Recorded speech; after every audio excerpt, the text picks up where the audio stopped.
Welcome to the deep dive. Today, we're plunging into a really fascinating book.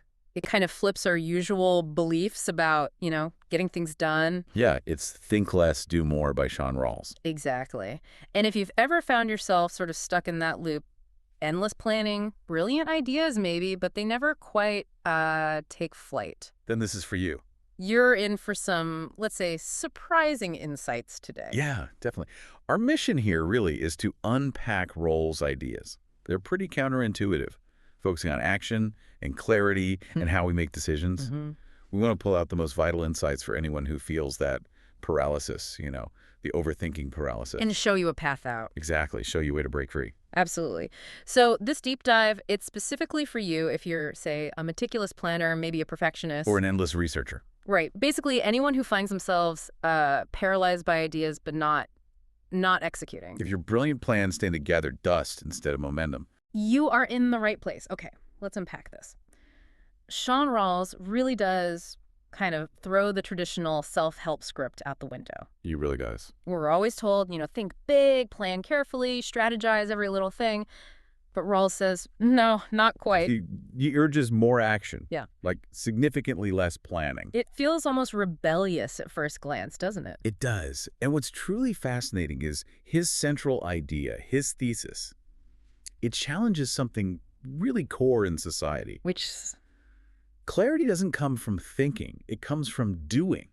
We're sort of conditioned to believe we need the whole path mapped out, perfectly clear before we take even the first step. right, wait for the light bulb moment. Exactly. Yeah. But Rawls argues that waiting game, that's precisely what keeps us stuck. He suggests it's the action itself just moving forward. That reveals the next step. That reveals the path, not endless thinking. And it really makes you wonder, doesn't it, when we're stuck, circling a decision, analyzing, reanalyzing. Over and over. How often is all that thinking just a sophisticated disguise for something else?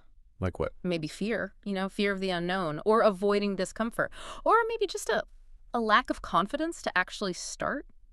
Rawls suggests it often is. That resonates. So if you're picturing yourself stuck in that loop of what ifs and I should haves, get ready. Because here's where it gets really interesting. Yeah. Rawls isn't just saying, here's the problem. He's pulling back the curtain on why we get caught there. And then, crucially, he gives us the keys to get out. Okay, so he starts by spotlighting the cost of overthinking. Right.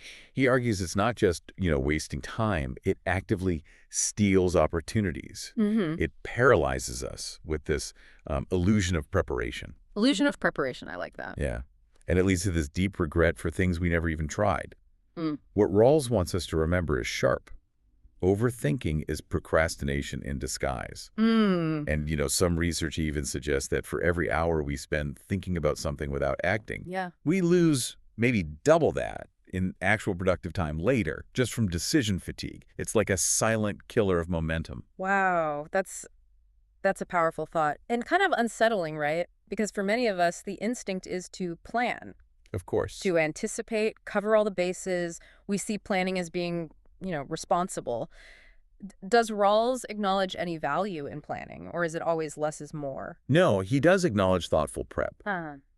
But the key difference is actionable thinking versus, speculative paralysis. Okay, actionable thinking. Which leads right to his next point, the illusion of clarity. Right, the idea we need it all figured out first. Exactly. We think we need complete clarity to start. But Rawls says powerfully, clarity is earned after you take the first step. Think about, any big invention, like the Wright brothers building the first plane. Okay. Did they have a perfect blueprint for every future flight? No way. Right. They built, they flew, they crashed. They learn. They learned. Real growth came from acting without all the answers. So his message is direct. Stop waiting. Action creates clarity. It really does seem to. But for so many people, that first step, it feels terrifying, especially if you're worried about getting it wrong. Totally. I mean, we're taught from day one, mistakes bad.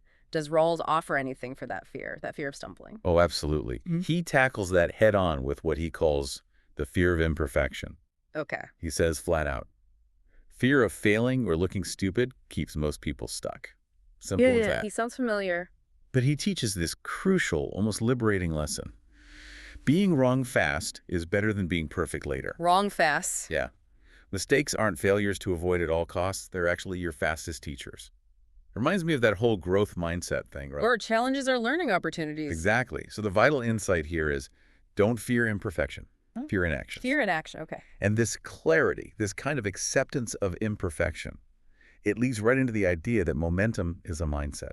Okay, explain that. Rawls explains that motion generates motivation, not the other way around. Ah, interesting. Usually we think we need motivation first. Right. We wait to feel inspired. Yeah. But he says, no, just moving, even in a tiny way, breaks that inertia.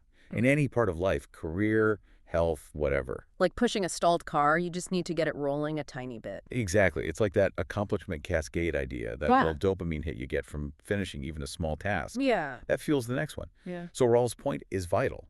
You don't need motivation to begin. Action itself generates it. That's a huge shift in perspective for a lot of people, I bet. We're so conditioned to wait for the spark, the energy burst. We are.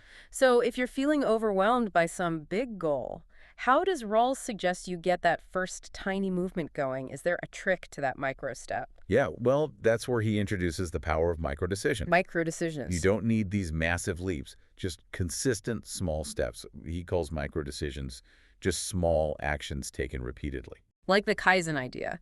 Continuous small improvements. Very similar. These tiny steps, done consistently, they build confidence.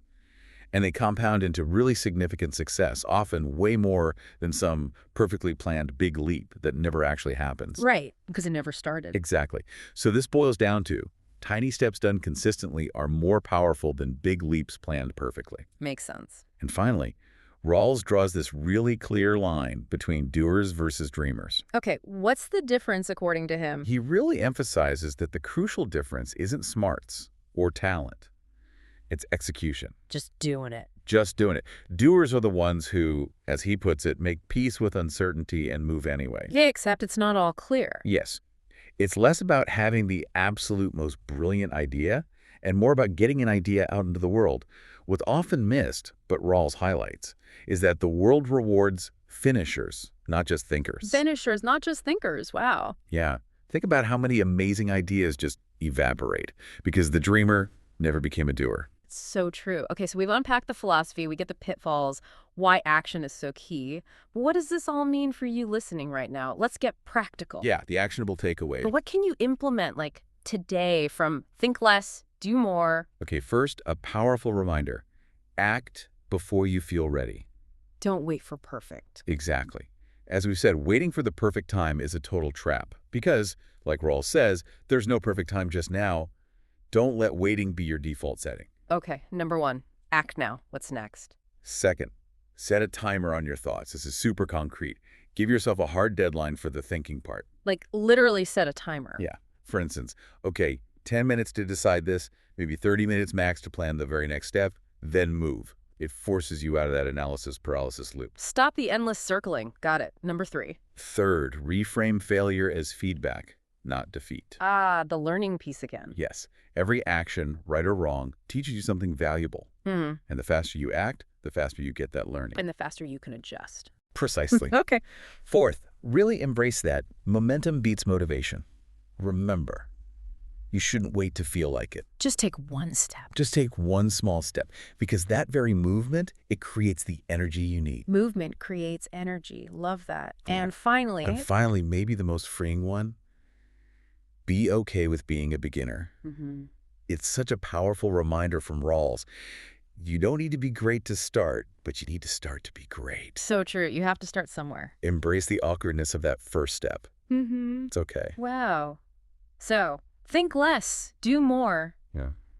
It really isn't just another productivity book, is it? No, not at all. It feels more like a mindset revolution almost. It completely shifts how we approach our goals, our lives even, urging us to get out of our heads and just into the world. Yeah, it really boils down to that core transformative message. Thinking should follow doing, not the other way around. Let the action inform the thought. Exactly. So if there's something you've been hesitating on, maybe a video you need to shoot or a difficult call you keep putting off, A project to launch. Starting a new habit. anything like that, consider this deep dive your official sign, your permission slip, maybe. Stop thinking and start doing. Yeah. And maybe the final thought to leave you with, connecting this to the bigger picture. The only thing really standing between you and whatever your next level is What is your first move.